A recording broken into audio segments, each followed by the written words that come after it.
reason why we chose the year 1886 is because of everything that happened before, but also what's going to happen after. Life changed from the Industrial Revolution in 1848 all the way through really to the First World War. The Victorian era, the city itself, the booming Industrial Revolution, you're kind of on the cusp of the modern era. At the same time, you sort of have this like lingering sense of mysticism. We definitely drew from a lot of that stuff. I remember being enamored with the whole idea of Camelot and the Knights of the Round Table, something that was not religious, but really, about humanity. If you look at the Arthurian legend, there's some of them that go back to pre-Roman, Celtic, and we wanted to get that kind of Celtic lineage back into the oldest part of the order. It's so rich with the lore, with those interaction and people, these noble knights basically protecting humanity. And it was like, well, if we could meld a story like that, if we build those people, if we build something that is slightly outside the bounds of reality, can we make it real enough? We want that kind of double take where it feels like the 1886 that was, but then kind of out of the corner of your eye, it's like, well, there's certain things where we deliberately kind of deviate from history just to have that balance between getting that first read of believability and sort of the second read of, wow, that's kind of cool and different. We tried to echo a lot of things that were true of the time. We didn't want to recreate history, we wanted to twist it. We just poured over kind of the history of the era,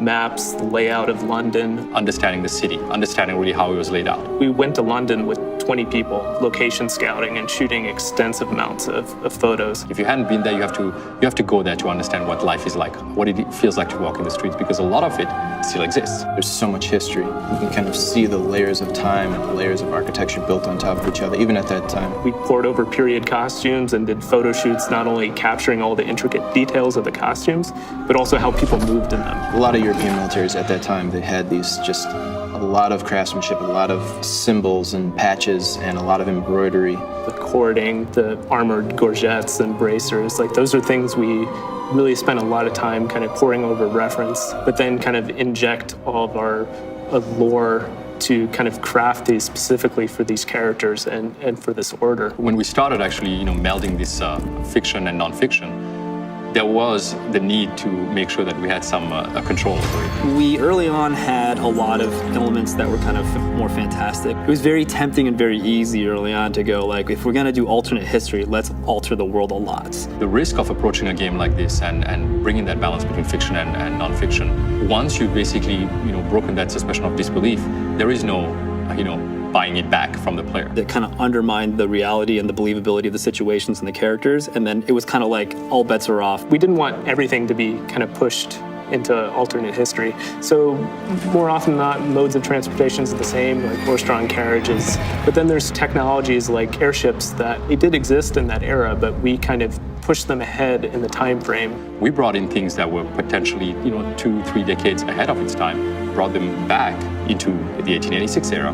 We were able to keep the overall kind of skyline of London, but then you see certain things like the mooring towers for the airships and the searchlights with them that give you this kind of layered, kind of alternate twist to the feeling of the world. And that's really the doctrine we followed throughout the game. It's asking the question of whether or not people today that live today could believe the fiction that we're adding into our history. That's something that sort of ties everything together to make it feel like an era that existed kind of out of place and time. What's so fascinating about history is that regardless of all the fiction we write, I don't think it's ever as mysterious as history has been. You can go back and read books about events that have happened in the past, and they're really never 100% true.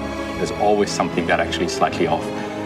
That gave us so much ammunition basically to build this IP and building the narrative and making this game feel like you're actually living through it. We wanted people to understand how it was to live in that world and to experience the differences in our history firsthand through the eyes of somebody who has seen that history as well.